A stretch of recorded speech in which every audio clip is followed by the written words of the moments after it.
when I went up to Canada, they as soon as I got off the plane, they scanned my passport. My website popped up. They asked me a couple of questions. They said, you're going to be under arrest. I said, arrest for what? Have I done any wrong? No. You charging me with a crime? No. I don't need arrest. Well, we're going to give you arrest. Well, I don't need an arrest. And they're like, well, you're going to be arrested. I said, oh, really? I said, okay, then from everything that I do from this point forward, it's against my will and it's against my wishes, and you're going to have to order me. So everything you tell me to do from now on is going to be a form of an order. Do you understand? And they were like, okay. And I said, okay, and I'll be more than willing to do whatever you order me to do. One, because I'm going to be compensated because you're a man and I'm a man, and I've done no wrong. And two, you got a gun. I said, so you boys order me around? And it was so funny when I got on a plane, I made sure the very last thing I said to them is I turned around and shook their hands. I said, well, I hope it's been a pleasure for you folks. I said, did I serve you well? And they said, yes. I said, did I carry out all your orders? They said, yes, you served us well, and you carried out our orders. I said, have a nice day, man. And they realized I was recording when they said that. So I'm going to put that up on the website where the man said, yep, you served us well, and you carried out all our orders. You see what I'm saying? So it's a lot of fun that I realized that I said, as soon as I got there, they put in my passport, my website popped up. I saw the icon of the pawn, the chess piece, and the king. I said, uh-oh. I said, that's not a good sign. It happened when me and Gus came back from Canada, when we went into the American side. But they ran my passport, and I looked around the edge of the guy's computer screen. I saw my website, and I said, oh, you're looking at my website, huh? He said, yeah. He said, what's the word of the month? I said, capitalize. I said, you want me to explain minimus, medius, maximus to you? He says, no, that won't be necessary. So see, wherever I'm going and they put my passport through, my web page is popping up and showing them that this is what and who this man is who's standing in front of them. So when I went to Canada the other day, the same thing happened to me. I saw the web page pop up. It's like, oh, here we go. This should be interesting. Because, like I said, when I just asked them, what's going on? And I said, it's the website, isn't it? And they said, yes. I said, well, I was told the Crown's scared shitless of me. And they said, yeah, they are. I said, okay, that's good. That makes me feel good. At least they're scared shitless of me. Must mean I'm on the right track. They wouldn't be scared shitless of somebody who's a clown. I said, I'm nonviolent. I said, they're not afraid of my arms. They're not afraid of my legs. They're afraid of my brain, and they're afraid of my mouth. I said, so that makes me feel good. Then I must be on the right track. Or they wouldn't be doing this to me. So they were like, look, it's nothing personal. It just says that we are not to allow you to, enter into Canada. I said, that's fine. I said, but you also signed the UN Charter back in 1946, 1949. That's like Section 14. It says that a human being cannot be encumbered by a border. I said, in his right to travel the earth or circumvent the earth or to go from point A to point B. I said, I don't know literally what it says, but you guys signed a treaty saying that you can interfere with a man's right to travel, interfere with a human being's ability to cross the border. I said, and you are. I said, you're in violation of a treaty. And they said, well, wait a second, we got the Immigration Act of Canada. I said, oh, really? Do you have a copy of that? Well, no. So you're saying that under the Immigration Act of Canada, you can stop me from, going to help my fellow man? He's like, well, yes. I said, can I see where it says that in the Immigration Act? He says, well, I don't have a copy of the Immigration Act yet. So you're just doing this off the top of your head, huh? Is that what you think? I said, yeah, that's smart. You could actually recite the Immigration Act of Canada. He says, well, when you got here to Canada, we asked you what you were coming up here to do. I said, I said, there's a man and his son have a maple syrup company in Campsack. And the dad got in trouble, and I'm here to help him. I said, what more did you want me to say? He said, well, you didn't tell him that you were up here to give him legal advice. I said, I'm not. I'm not up here to give him legal advice. I'm here to help them because they got in trouble with the legal society. And I'm going to try to aid and assist them in any way I can. So I said, why don't you go out in the lobby and ask these people? They're waiting to pick me up. Why don't you ask them if the stories match? So they did. They went out in the lobby and they talked to the man's name is Chris and Alan Bennett. So they said to Chris, now, what's this man up here to do?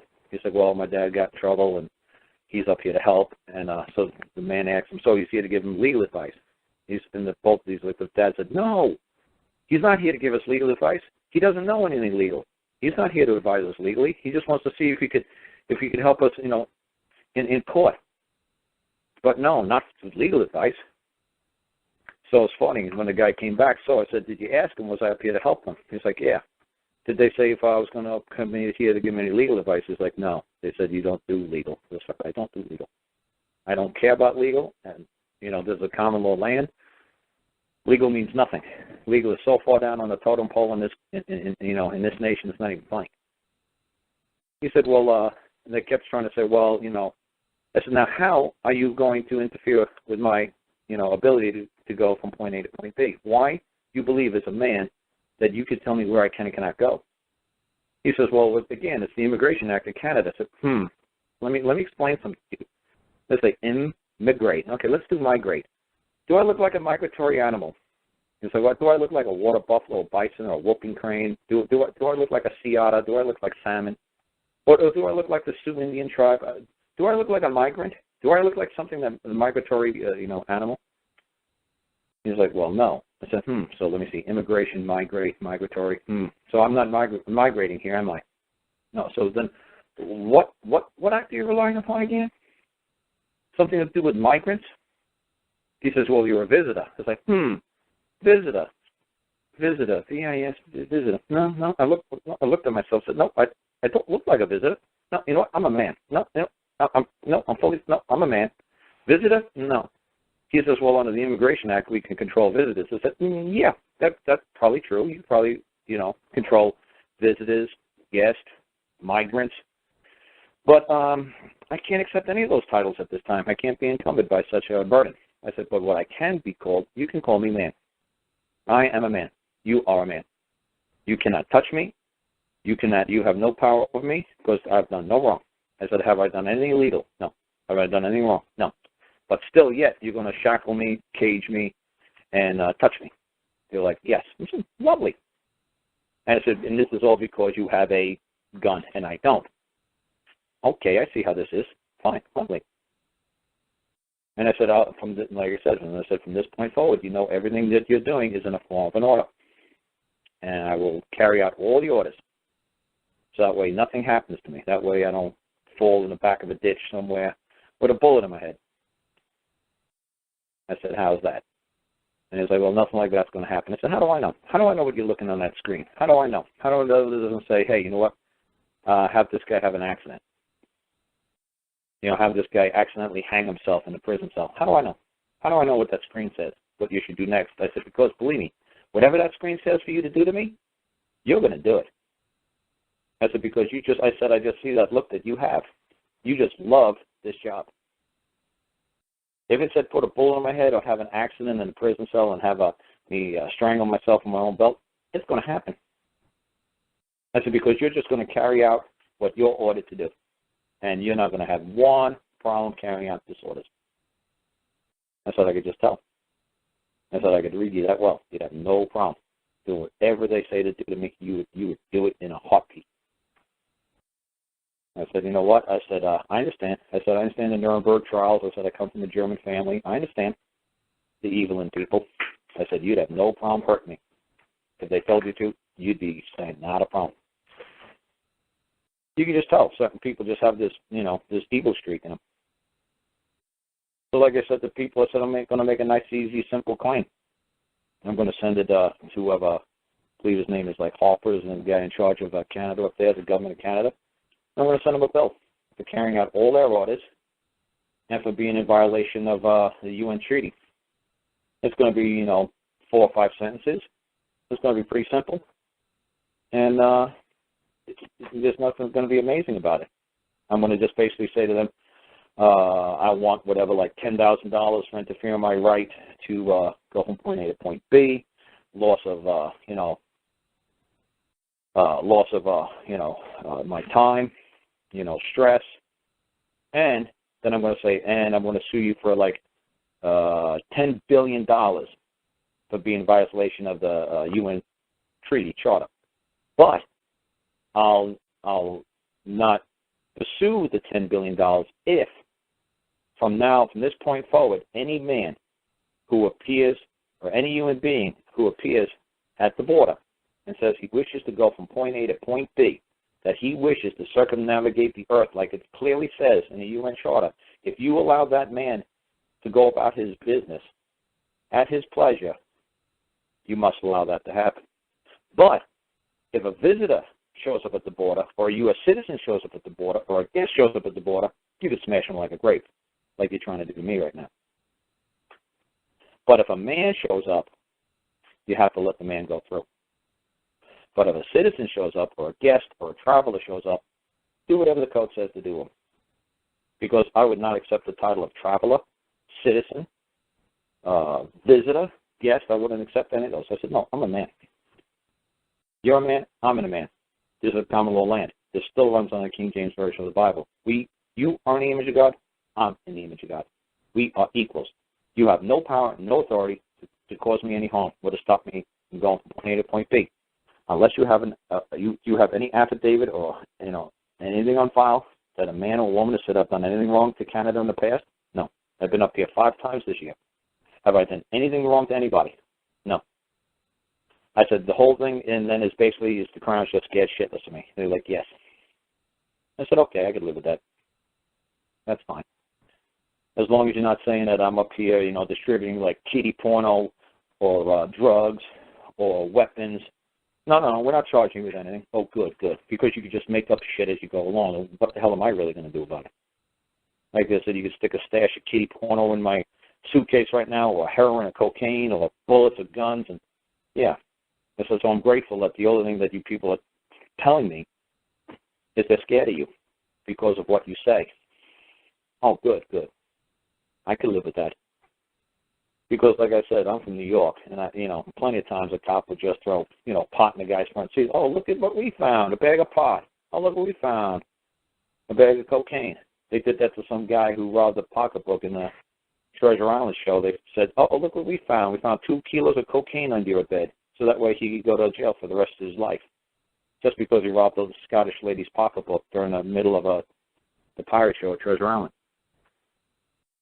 So they were going to teach everybody an example. Don't come down here and rob the tourists. But we will put 2 kilos of cocaine under your bed, and you will go to jail for the rest of your life for stealing an empty pocketbook, basically, with maybe some lipstick and a tissue in it. So when he went to jail, he told all his buddies, you know what, well, I was hard up, I was homeless, and, I didn't have no money, whatever. So I went down into Vegas, and I was, tried to steal pocketbooks from tourists, and, yeah, well, they caught me, and you know what? They said they found 2 kilos of cocaine, which is like 5 pounds of cocaine, which is ridiculous. It's like $60,000 worth of cocaine. Why would some guy who's stealing pocketbooks who has $50,000 of cocaine steal maybe an empty or full pocketbook from an 80-year-old Scottish lady who's watching a pirate show on a sidewalk? So, like I said, I've seen cops do that, set people up. So I'm just grateful that these guys didn't set me up. So, but like I said, it's nice that, because like I said now, it's nice that now I can make a claim. And I can show you folks, this is how you make a claim when somebody keeps you from going from point A to point B. And now it's going to be like an international claim, which makes it even more fun, instead of just making a local claim. And like I said, if I make it just a little simple, give me $10,000, it's not really going to be any kind of headline news. But if I say, now give me $10,000 plus $10 billion, it's going to make news in Canada big time. So that's what's funny is they're going to say, well, we were trying to keep this guy information from reaching, the Canadian people. Now this guy has filed a lawsuit for $10 billion. Now it's all over the internet. It's all over evening news. Oh, this was just really brilliant what we did. Oh, this was just a stroke of genius. Let's arrest this guy. So he just turned around and sues for $10 billion. The whole world sees the most ridiculous lawsuit ever filed, or the most amount of money ever filed. That's all I got to do is say, hey, what's the highest lawsuit that was ever filed in Canada? They'll say, it was like $10 billion. Okay, I'll do $10 billion and $1. Just to make it so that everybody's going to say, well, what just came across the desk? What just came across what lawsuit just got filed up here? They'll say, what, $10 billion? Who the hell sued us for $10 billion? Oh, some guy named Karl. For what? Oh, well, we wouldn't let him over the border. Why didn't we let him over the border? Well, he's got a website. Well, what about his website? Does it say, burn down Canada? It's like, well, no. It just shows people how to go to court. So he's a lawyer? No. So he's doing some legal work up here? No. It's just going to make them scratch their heads. Then, why did we stop him? Because his stuff works. And that's a bad thing? Oh, it's a very bad thing. The people up here in Canada don't need to know that they're really in control of the government. The legal society wants to be in control. I was like, well, why does the legal society want to be in control? Well, that's because they don't have to get dirty and work or get their hands filthy every day. That way they could be a bunch of lazy bastards and sit around and tell everybody, what's right or wrong and never do a lick of work for their whole entire lives. And everybody else who's out there in Canada who's working, busting ass, well, we can control them and we can take their money from them. And that's what I tell people. I said, the legal society doesn't really mess with people who are like, 20, 30 years old. They wait until you guys hit 50, 60, 70, 80. When you guys have worked and saved your whole entire lives and you've built up a nice nest egg, now they're going to attack the nest egg. Mm-hmm. They're not going to get you when you're 20 or 30 years old because you don't got anything. You're in debt to your eyeballs. They're going to get you when you start to get successful, when you start to open up businesses, when you start to have a profession or a trade, when you start to get some real money coming into your lives. Then they're really going to come after you. It's just like a leech or a tick. That's all they do. That's why being a lawyer and practicing legal in this country is like 500 years old. But for the first 200 years, if you got caught practicing like legalese in the Americas over here, it was a death sentence. Either they'd kill you instantly, or they'd throw you over the colony, the stockade wall, and you could have at it with the Indians, the local Indians. And the people who, they said everybody chose death. Nobody chose to be thrown out into the wilderness. So because the logic was, if somebody practiced legalese, if there was a lawyer somewhere in the colonies, they said within 1 year, whoever that lawyer attorney would own the colony. If there was 2 lawyers within 1 year, they would own the colony and they would control it. So that's how well these guys are word nerds, how they manipulate words and get normal people to basically sign your soul over to them, sign over your house, sign your children over, sign everything over. These people are such massive manipulators. That's why people are like, did you sign that birth certificate? Yeah. Did you sign your child over to them? Well, did I? What do you think you were doing? I don't know. So then why did you do something that you don't know? Well, they just told me to do it. Really?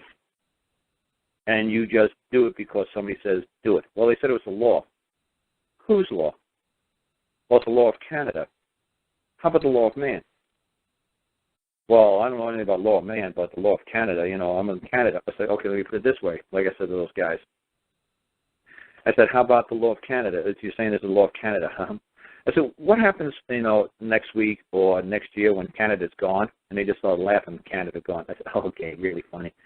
This is like saying in 1989 to a Soviet citizen, what happened when the Soviet Union is gone? And they just would laugh at me. Oh, the Soviet Union, we are going to last for 10,000 years. We cover 10 time zones. We are the biggest country on planet Earth. We are so big, we have 10 time zones. Yep, so what happens next week when you guys are gone? And the Soviet Union is no longer up and running. There's no longer a functioning government. Then what are you going to do? You put me in jail for what? Because the act of the Soviet Union? Oh, because an act of Canada? Oh, so you're going to touch me because an act of Canada told you to touch me?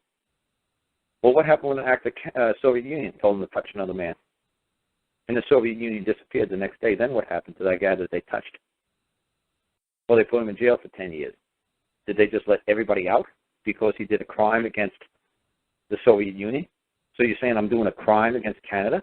He's like, no, nobody's saying that you did a crime against Canada. I said, then how are you doing this to me?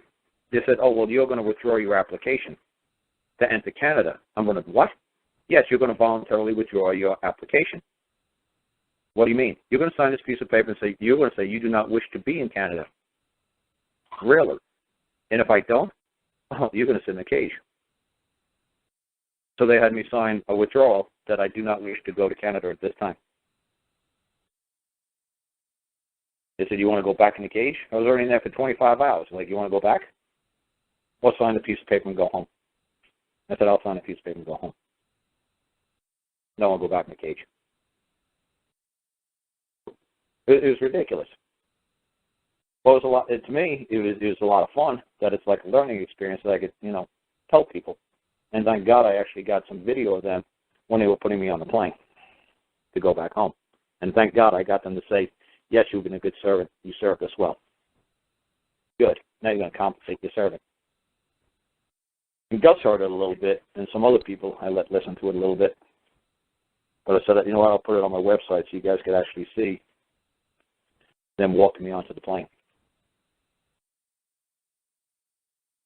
So, but like I said, I'm just grateful that, it wasn't North Korea or something like that, and they said, just put a bullet in his brain and throw him in the back of the building. Throw him in a ditch. Thank God that didn't pop up on the screen. Thank God it just said, do not let this guy in for any reason whatsoever. Make up whatever you got to do, just get him out of here. So I kept asking him, did I violate some sort of immigration act? No. Did I break the law? No. He charged me with a crime? No. Have I done anything wrong? No. Is there anybody who said that I've done something wrong in the past up here? Is anybody, it's like an outstanding warrant for me here in Canada? No. Anybody press charges on me here? No. So what are you doing? They said, just don't let you in. Based on what? And he said, they're scared shitless. I said, okay. They're scared shitless of what? I'm not going to touch nobody. I'm not going to hurt nobody. What are you talking about? Oh, I said, they're scared shitless of my mouth. They're scared shitless of my brain. I see. So just because they're scared shitless of ideas and thoughts, that's enough? He's like, that's enough. That's all they need. I said, okay. I said, I feel bad for the people of Canada. That the government could tell them what they can and cannot say, what they can and cannot think, what they can and cannot read. Oh, well. Because I always say, that's what I said to them on the border. I said, look, you listen to my show from last week. I said a lot of nice things about Canadians. I said they're smart people, they're intelligent, they're very social, active people. They get together as a community. I said, wow. I said, it's a shame that, that you really think that by not letting me in with the advent of the Internet and Skype and all these shows I have on the Internet already, for some reason, if you don't think if I just drop dead and die right now, what I've said for the last 2-3 years is still going to go on. I said, I've said everything I need to say to these Canadian people. It's all there on the Internet. It's all there on my past shows. What are you going to do? Get rid of all my old shows? What are you going to do? Get rid of, all of the YouTube videos? So now how are you going to stop this? I said, maybe if you did this to me 2-3 years ago, yeah, I wouldn't have such an impact on Canada or the Canadian people. I said, but now? I said, man, it's just going to be like exponential. First I told 1, then 2 goes to 4, then 4 goes to 16. It's just going to get sillier and sillier for you people. I don't know how you're going to put the genie back in the bottle. I don't know how you're going to do it. It's already out there. How are you going to control the Internet? I said, I drop dead and die right now, buddy. I said, I'm explaining to you. My stuff's going to go on, with or without me. I said, and it's funny when people just like Google on the Internet my name, or they Google common law, or they Google government, or they Google, court, my name pops up. And people are going to stumble into this YouTube videos for the next 5, 10, 20 years. They're going to pop into this stuff. I said, how are you going to control that? I said, it's not like the good old days. I said, the legal society, they don't understand. It's not like the good old days where people like me, we had to go to a library. We had to read the books. We actually had to try to find every single thing that was written down somewhere. And obviously the stuff that's written down is written down by lawyers. stuff that's written down by somebody like me, a man, would be pulled out of the libraries, wouldn't be published. So for me to find something in a library was almost impossible. For these kids to find things on the internet, they're going to find it in microseconds. I said, I don't have any idea how to explain to you. The good times of the legal society is over. The easy times of just being able to put a bullet in one guy's head or burn his book is over. I said, now it's on the internet. What are you going to do? How are you going to shut the internet down? I don't know. I said, but good luck. I said, good luck with trying to stop what's on the internet now. I said, because I'm talking to people all over the world that I would have never met if it was still back in the days of paper, pen, and ink and a stamp. It would have never happened. That's why I just, like, most of the time, like I said, it was paper, pen, and ink up until about, to me, 5 years ago. I just wanted to be as far away from people as possible because no matter who I talked to, nobody had a clue what I was doing. Nobody had an idea what I was thinking. Nobody had, it was like, what? The government is this? What? We're in control? What? You're out of your mind. They're going to get us. They're going to get you. They who? You mean a man? You mean a woman? Oh, no, they are going to get you, Carl. They who? It sounds like a freaking 1950s a horror movie like ants or grasshoppers. They. Here comes them. Here comes they. Them who? You mean a man? Yeah, a man's going to come after you. Yeah, well, then I'm going to hold that man liable if he touches me. It's like, oh, he's from the FBI. I don't care if he's from Mars. I don't care where he's from. He's from God, I'm from God. He's from his dad, I'm from his dad. He's from his mother, I'm from my mother. We're equals. Just because he's wearing a badge doesn't give him the right to touch me. It's like, well, that's what the law says. What law? The law of this land, there must be injury, harm, or loss. There's no injury, harm, or loss. You better not touch me. I'm going to hold him liable. How are you going to hold him liable? I'm going to take him to court. You can't sue an FBI guy. I'm not. I'm going to sue the man who's having to wear an FBI badge. How are you going to do that? Watch me. It's simple. It's like, well, they who? It's like, you know what? I'm done with you people. You know what? I'm just going to go live out in the middle of the mountains in the middle of freaking nowhere and just do my thing with my animals and die. You know what? You people are too thick. I ain't dealing with it. And then next thing I know, boom, I listened to a law show. I was fixing a tractor outside, and I heard this guy give this guy some really bad legal advice about the IRS, that Mark Stevens guy, and the man is still sitting in jail, the doctor's still sitting in jail for listening to that guy's stupid advice. And I came running in the house, and I jumped on the radio, and I said, you got to got on the show, got to the switchboard, you got to get me on the show, Mark, because this doctor's in jail. This guy's got absolutely no clue what he's telling this guy. So they put me right through, and they said, yeah, there's a call. He says it's an emergency, and he says, I don't have an effing clue what I'm doing. Yeah, caller, what's your name? Where you from? Da-da-da-da-da. I said, yeah, let me ask you one simple question, Mark. I said, when you go to a United States tax court, who's the defendant? He says, duh, like Dr. Mike would be. I said, Mike, you run to the IRS, local IRS agency, and you start cutting out a deal with them. You start paying a bill. You start saying to give me a bill, any bill. I don't care if it's $1 trillion. You accept that bill and you start making payments. I mean, now, what are you looking at? How many years are they looking at? 3 years, buddy. You're going to get all of that. They are the IRS is defendant. And Mark's like, you're crazy. Mike's the defendant. I said, no, Mike's the petitioner. He says, no, Mike's the defendant. Okay, Mike, did you get a tax assessment? Yes. Are you petitioning it? Yes. Are you challenging it? Yes. Did they send you something that's called a petition? If you wish to petition our assessment, to take this petition to your local, United States tax court? Yes. Did you do such an act? Yes. You're a petitioner. Guess what? A petitioner is somebody who's praying or supplicating to a higher deity or authority. You are begging to them. You are saying they are your God. You have no idea what you're doing, do you, Mark? You have no idea the words that this man is speaking, do you? You have no idea what you're saying. This man is going to jail. He says, no, he's not. He's going to get the IRS on the witness stand. He said, the defendant doesn't have to appear. The IRS is not going to appear. The defendant doesn't have to bear witness against themselves.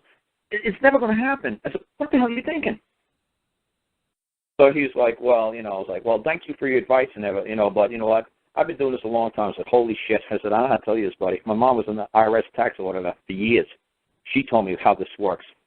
You're out of your mind. I said, dude, do you pay your taxes, Mark? He's like, well, yeah, my wife would kill me if I don't. I said, so why are you telling this doctor not to pay his taxes? He said, well, I'm not telling him not to pay him, but he just chooses that he doesn't want to. I said, look, this guy's got He's got an actual practice there up there in southern Idaho. He's got a wife, 2 kids. He likes going to Vegas. He's got a Cadillac Escalade. He's got a couple of nurses on staff. And the doctor's like, I don't want everybody to know this about me. I said, what?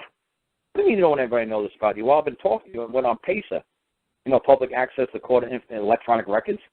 Yeah, your case is coming up next Tuesday. You like going to Vegas. It says right there. You stay at the Mirage. It's all public knowledge. Don't tell me, well, I don't want that information again now. Dude, I just Googled you. I just went on PACER and found out exactly who you are and what you're up against. Dude, stop paying the IRS something. Call me up during the week, and I'll show you how to make payments to them. He's like, well, Mark's like, well, the tree of tyranny has got to be fed at times with the blood of patriots and tyrants. I said, Doc, do you believe that too? He's like, yeah. I said, dude, you're going to play with your blood, all right. You're going down. You're going to lose. You're going to lose hard. You have no effing clue what you're doing, do you? So like I said, that's what got me started, just from hearing some really bad advice, because I'm up here in the middle of nowhere. I get no radio transmissions. I get no television signals. I had to listen to the Internet. I finally got a high-speed Internet dish outside. I was listening to some LRN, Liberty Radio Network, and because it's free, and I couldn't believe this bad advice I heard, and that's what got me involved with letting everybody know that these gurus who are telling these people all this nonsense on these radio shows don't have an effing clue what they're doing. And they're going to get you all in trouble. And part of me is thinking, not that they are plants, but what it is like you hear Trinity versus Pagliaro, and there's a guy named Richard Cornsforth, really nice man, but when he says the Trinity versus Pagliaro case, back in like 1965, whatever it was a little tiny court in a little tiny, like North Dakota, South Dakota, a local mom-and-pop courthouse, and it has absolutely nothing to do with the citation he's using, and you certainly can't use a ruling from North Dakota or South Dakota, local county court in New Hampshire, Virginia, Florida. You can't use it. It's not a Supreme Court case.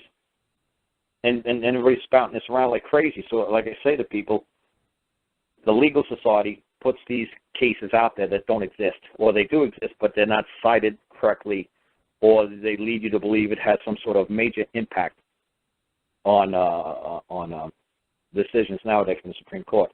There was another one back from like 1804, 1805. It was Savannah versus something. I forgot what the name of it was. But every Patriot website has this ridiculous Savannah versus whatever. And it had to do with some haberdashery or some clothing store, and the guy was displaying women's like undergarments in Savannah. It had nothing to do with something about man has the right to it was ridiculous. I said, look, this was a little Andy Griffith mom-and-pop courthouse in the middle of the city of Savannah in it's not a Supreme Court ruling. It's a ridiculous little case that some law students must have just threw out there to your Patriot movement just to make you guys look like fools. When you run into courts like Trinity versus Pagliaro, Hale versus Hinkle, Savannah, City of Savannah versus, I was like, holy cow, you guys are just going to get, it's going to be a bloodbath. They're going to eat you for lunch. They're going to destroy you. Walk in there, talk like a man. Don't worry what happened with Mr. Hale and Mr. Hinkle. You weren't there. You don't know why the judges ruled in their favor. You don't know if the judge was the best friend of his mom. You have no clue if the guy, spit at the judge. You don't know why he ruled that way in 1902. Don't worry about it. Stop using these ridiculous citations. Just go into court and start acting like a man. Say, hey, I'm making a claim. Hey, who's making a claim against me? Hey, do you have an affidavit? Somebody's going to affirm this affidavit and verify in an open court saying I've done something wrong? No. So what the hell are you doing to me? Why are you interfering with my right to go from point A to point B? Why are you putting your hands on me? Well, the Immigration Act of Canada. Oh, the Immigration Act of Canada says you can put your hands on me. Good. Can I see it, Immigration Act of Canada? I'm sure you have one here. I'm sure you certainly wouldn't be touching me unless you knew for sure that the Immigration Act of Canada clearly says that you, Jimmy Snively, however you pronounce his name, can touch Karl Lentz. Where does it say that? Or where does it say that a man wearing a badge could touch a man who's not wearing a badge? Can you show me the Immigration Act of Canada? Because all you keep saying to me, well, the Immigration Act of Canada gives me the right. It doesn't give you any rights. It gives you duties, responsibilities, and obligations. And there's no duty, obligation, or responsibility that ever permits you to harm, injure, or cause loss to your fellow man. So like I said, it was a lot of fun to just be able to run through the stuff as fast as I could in front of these three, well, it was four, sometimes border agents. The oldest one was laughing his ass off. He thought it was funny as shit because he understood what I was saying. The other three were just like in a daze. They're like, what the hell is this guy going on about? But the supervisor was laughing. He was like, yeah, well, you know, no matter what you say, you ain't getting through. You know that, right? He said because they're scared shitless. I said, yeah, it's your website. I said, does my website say anything bad? No, it's just they don't want you up here. Who don't want me up here? The legal society, the Crown. Oh, okay. That's fine. At least I know I must be having an impact. I said, that's great. I said, so hopefully the people in Canada, hopefully this will actually encourage them to look at my stuff even more. It's like, wow. They won't let Karl in? Wow, what's he saying? What's he doing? Is he like a terrorist or something like that? Is he dangerous? Why won't they let him in? Did they find drugs or bags of money on him? What did they find? Let's get the dirt on this one. It's like they didn't find anything. Did they charge him anything? No. Then why did they put handcuffs on him and throw him in the back of a police car and take him to the city jail and put him in there for a little over a day? What happened? Why? Why would they do such a thing? Why is he considered such a dangerous man that they had to do that to? Why? I was like, I don't know. Why don't you ask them? I just told you. Why don't you ask them? And I guarantee they're going to say, well, we can't talk about that case because, you're not an attorney or there's no reason for you to be listening or, all we know is that we couldn't grant him admission because he was in violation of the Immigration Act of Canada of 1992. I was like, yeah, he explained all that on his show. Now what's the real reason? What did he do? He goes, it's funny, the one guy whipped out the Canadian code book. I said, that's a code book. I said, now you're going to tell me I'm in violation of a code. I thought you said I was in violation of the Canadian Immigration Act. Which one is it? He says, well, it's in the code book. I said, no, it's not. I said, you told me it's an Immigration Act. Where's the Immigration Act? I said, this is the Immigration Office, right? Yeah. You're telling me you don't have a copy of the Immigration Act in your top drawer. No, you don't have it just laying around somewhere. No. You ain't got it online or nothing. It's like, well, I guess we could find it online. I said, so, you're telling me you're doing all this stuff based upon an Immigration Act? Yeah. But you can't actually tell me where in the Immigration Act it actually says that you could do this to me? It's like, well, we're doing it because the Immigration Act says you can. Oh, really? And so this Immigration Act is speaking to you now. This Immigration Act says something. It has vocal cords. I'd like to see this Immigration Act. I'd be very impressed if the Immigration Act says anything.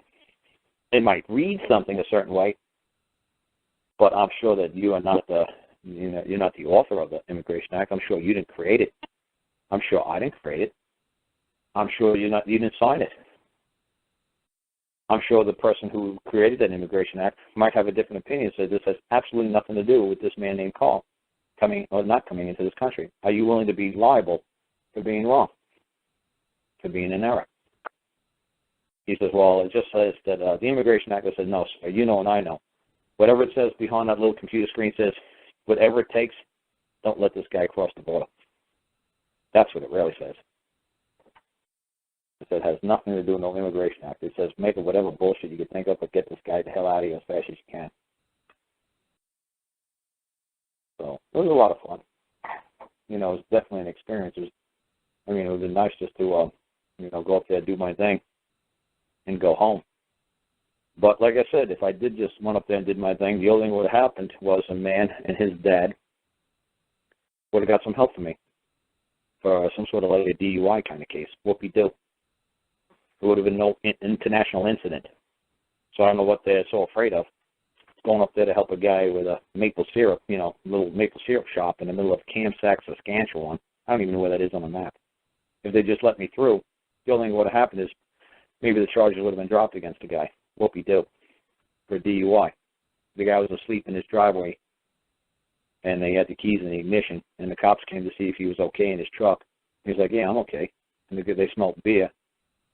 And they said, oh, you're under arrest because your vehicle had the capacity to move, and you were sitting behind the wheel with the door open. He's like, it was a beautiful summer day. He's like, I just felt like, relaxing in my truck for a while with a beer. He says, well, he's still going to jail. And his attorney wanted him to plead guilty to that. And he's like, Carl, I don't want to plead guilty to that. I didn't do anything wrong. I was on my driveway, on my property. I wasn't in the public. The truck wasn't running. And my lawyer wants me to plead guilty. I said, well, so what? If you plead guilty, how much is this going to cost? He said, cost. He said, they want me to go into jail for 2 years, less 1 day. I said, 2 years, less 1 day. And your attorney wants you to do that? He's like, yes.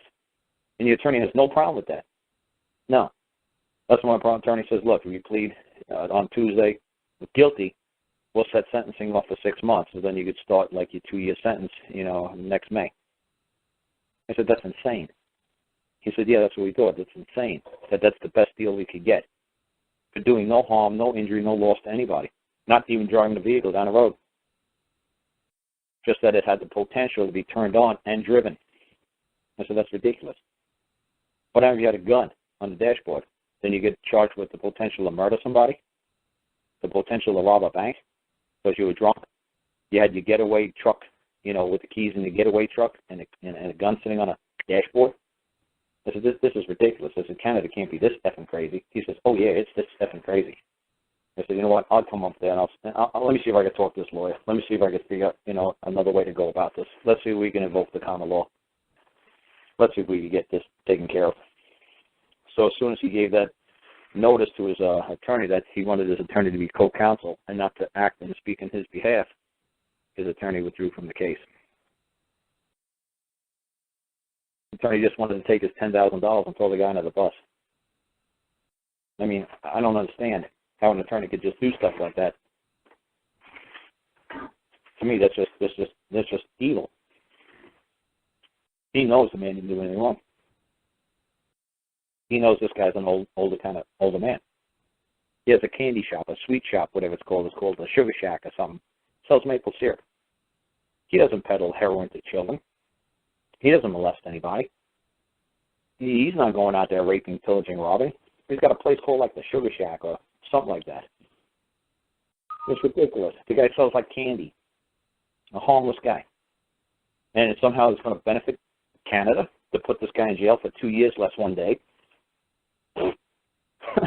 That's insane. So see, that's what I'm saying. It's like, I went up to help Bali, and that's why I went to help this guy, because Bali told me that he had a farm, and the government was harassing farmers. So it's like, okay, let me go help the little guy who's being harassed. Let me go help this guy who's got a sugar shack, and he's being harassed, or he's being threatened to go to jail for 2 years. Because that's what the Crown always does up in Canada. They said to the guy, look, if you plead guilty now, we'll put you in jail for 2 years, less 1 day. If you don't plead guilty now, we'll put you in jail for 5 years. If you take it to trial, we'll put you in jail for 10 years. They said, I've seen these offers, you consider an offer from the Crown to people all the time up there in Canada. And like I said to the Border Patrol up there, I said, when the Crown hands them that letter, those people should immediately turn around and file a claim of extortion and communicating threats. Because they're saying, if you do this for me now, I'll break your fingers. If you wait 6 months, when we go to trial, I'll break your legs. If you lose, I'm going to break your thumbs, I'm going to break your legs, and I'm going to break your back. It's a threat. It's extortion. It's saying you either do what we tell you to do now, or wait 6 months and see what we're going to do to you. Wait 6 months and lose in the trial, and then see what we're really going to do to you. I said, how come you people can't look at that piece of paper? As soon as I got to Canada, somebody showed me that. I said, holy shit. They're like, what? They do this all the time? Do what? Do you know what you're looking at? Do you know what I'm looking at? What? This is extortion. In writing. Signed by a prosecutor. Signed by a man. This is insane. This is extortion. I said, I've never seen anybody in the United States. People say that all the time. It's like, well, I was given a plea deal by the prosecutor. My attorney walked in the back room with the prosecutor. They came out. They said, look, just plead guilty. And he said that he'll tell the judge to give you 6 months. And it's like, and then somebody will say, well, can you tell a prosecutor to put that in writing? They'll say, fuck no. Prosecutor in the United States ain't going to put that in writing. He knows better. He has no authority to make a deal. He has no ability to commit extortion. Of course not. The prosecuting ain't going to do it. But usually the judge plays along. And the judge says, the prosecutor says, well, since he's pleading guilty and he's going to save us court costs and time, it would be best that people only wants to spend 6 months. Sometimes the judge will say, well, too bad, whatever your backroom deal was, I'm going to put this guy in jail for 20 years. So just because you cut a deal with the prosecutor in this country doesn't mean the judge can just say, no, I'm going to put this clown in jail. Oh, he's guilty? Good. I'll put him in jail for 20 years. And the prosecutor could play, oh, no, judge, oh, no, the people only want 6 months. Oh, no. Well, we're going to give him 20 years. 20 years is, like, okay, I'm sorry. And then his lawyer's going to look at the guy and say, oh, I'm sorry, see, the prosecutor tried, I tried. But that judge, I guess he's just having a bad day. Oh, well, see you in 20 years. Because in this country, they're smart enough not to put it in writing. Canada, they put it in writing. So probably after the Canadian people or the Canadian Crown hears this show, they'll run right back and say, you know what, we got to stop putting these freaking offers in writing. Yeah. Well, I tell people, you know what, why don't you guys find all those offers that they've made to you people for the last 10, 20, 30 years and sue them? Take all the old ones you got laying around and turn around and file a claim against them for extortion. That the only reason why you pled guilty or the only reason why you acted or did not act in a certain way, like take it to trial by jury, is because they threatened to hurt you. So like I said, I don't have no idea. Like I said, I was saying such nice, lovely stuff about Canada a week ago, or 2 weeks ago. And now all of a sudden, Canada was not my main objective, a main goal. It's like, Canada. Come on, there's a couple of people live up there, some polar bears, penguins, or whatever, who knows. And now I'm like making it like 90% of my show. When all I would have done was go up there to help a dad and a son with a candy store. And now they're like, holy cow, Carl's telling people to take all our rolled up proposals and turn around and come after the Crown for extortion. That's right, because that's exactly what it is. It's extortion. Communicating threats. You do what we tell you to do now, and we won't hurt you. If you don't do what we tell you to do now, well, you can see what's going to happen. And they put it in writing. I don't know how come any man or woman, as intelligent as these Canadians are, did not see what I saw as clearly as I saw it. I don't know why no Dean Clifford didn't say it. I don't know why any of these people up there in Canada didn't see it as clearly as I could see it. I was like, this is ridiculous. Do you know what you just handed me? And you tell me this actually came from the Crown. Really? And you do not know what you're looking at. Oh, they do this all the time. And none of your gurus up here in Canada ever noticed that. Are you serious? Everybody gets one of these?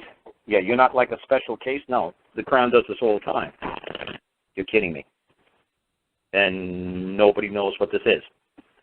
This is extortion. This is communicating a threat. And it's in writing, and it's signed. This is insane. Who would be crazy? It's like the Gambinos coming down to your boss, and you're going to buy, 3 cases of beer every week. And if you don't, we're going to do this to you. If we got to come back in 6 months and you're still not buying 3 cases, we're going to do this. If you don't buy it in six more months, we're going to do this, and this to you. And you know what? We're going to put it in writing, and we're going to sign it. The Campinas would never be crazy enough to walk to a boss and say, no, you're going to do our garbage removal, you're going to use our sanitation equipment, you're going to use our beer supplier, and if you don't, we're going to put you in a cage.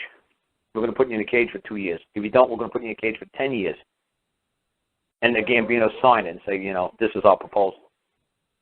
If the Gambinos did something like that, that'd be ridiculous. They'd be like, what? We never said that to the guy. We never threatened the guy.